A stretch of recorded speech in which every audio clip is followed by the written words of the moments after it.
Hey everybody, welcome back to my channel. Thank you for joining me around this virtual campfire. Today's video is going to be a little bit shorter than normal. I'm going to let you hear an example of somebody that is over the moon excited about the used RV that they purchased from one of the RV dealers that I tell you about all the time. And the reason I'm going to play this phone call is not as a commercial. It's not. It's so you can hear the tone of this woman's voice. It's not just me saying that the dealers I work with care, but just listen to what this woman has to say. And then I'm going to talk to you about if you have to take your RV back to the dealership to have some warranty work done, maybe some other things done, some do's and don'ts, things you might want to consider. So let's go ahead and get started. This woman, she's an actual customer, bought a used fifth wheel from Berryland Campers. I never spoke with her before this conversation. She and her husband, before they ever got married, apparently each one of them had bought some RVs before. So you need to know that before we play this call. So let's go ahead and jump right into it. Come on. How did you learn about Berryland? Why did y'all buy there? And tell me a little bit about how things went. We had been looking around and we weren't sure if we were going to do new or used. You know, the news are very costly. And you know, I knew what I wanted. I had certain criteria. I'm like, well, I've got to have this and I got to have that. And we just weren't sure. So we decided just to go the used route. And that way we can find out, are we really going to be using this as much as what we think, and go from there. I think I had bought probably maybe three of my 5 campers from Berryland. We loved going to Berryland when my kids were little. So we were back there looking at some used ones. I guess the day we decided this. And I'm like, well, let's go. It was Lee supposed to be helping us, but he was busy. So I think it was Lewis. So he came out and showed us some, and he showed us his old one. And it was just so well kept and so clean. And we decided on that, and we got the insurance, and we actually thought we were buying it as is. As is.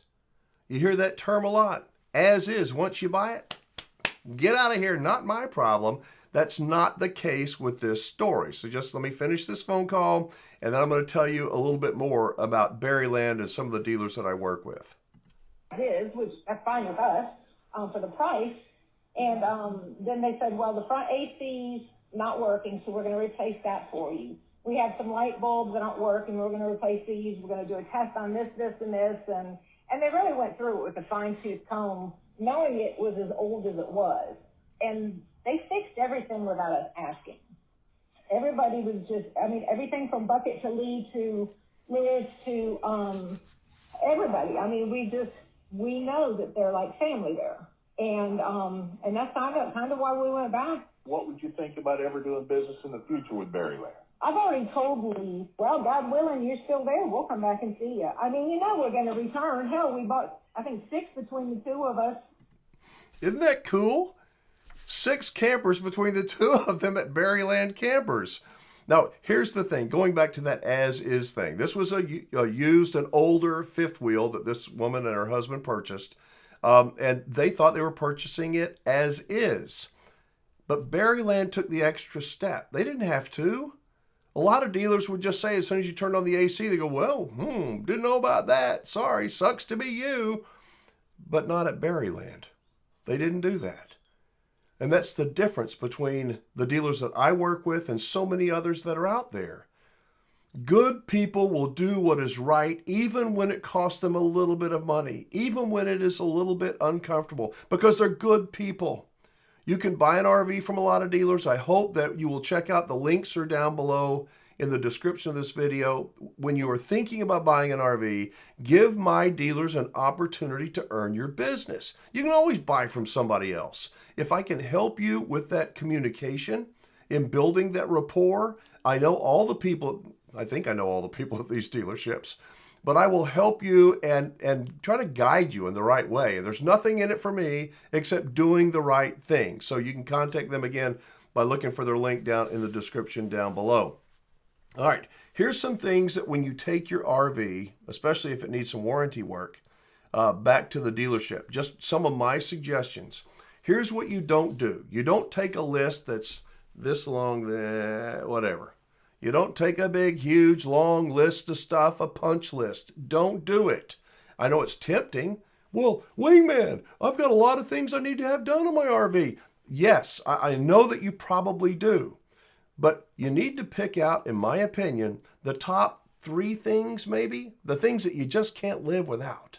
The three things that really need immediate attention, especially if they're warranty items.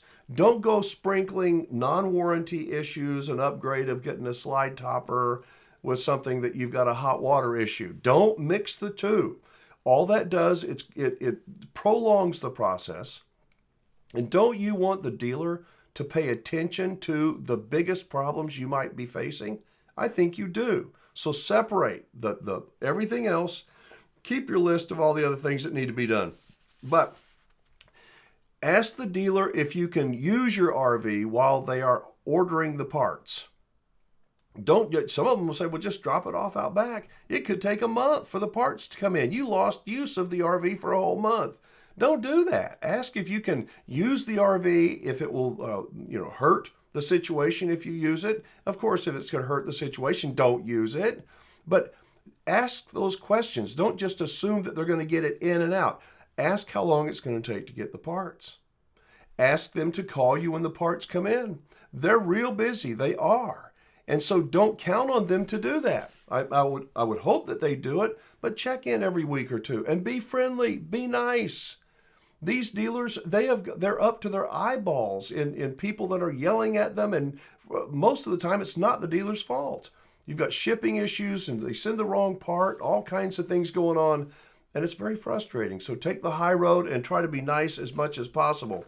The other idea is to, instead of taking your RV to the dealer, if you can find a good RV mobile tech, and the secret there is a good mobile tech. There's a lot of mobile techs out there. But try to find yourself a good RV mobile technician in your area that you can make friends with. And put some of those things on your big long list over here on your RV tech list. And hire that RV tech not during the peak season, but during the off season, probably this time of year, depending upon where you live. They're wanting some business. And learn if that person is dependable, if they show up on time, if they're clean, if they can do the work and they follow through completely, and develop that rapport with them, because the dealer is not always going to be able to get you in, and you want to have a plan B. So those are just some things. Again, recap, don't combine everything into one list. Keep your priorities over here. Stick to the warranty items. Be patient, be thorough, write things down. Don't leave it at the dealer if you don't have to. Be kind and thoughtful and respectful of them. And if I can be of any help in introducing you to a good dealer, I've got to mention the ones that I do business with at rvdealersitrust.com. You can email them. You can name drop my name. I don't get paid a commission, don't get paid a finder's fee.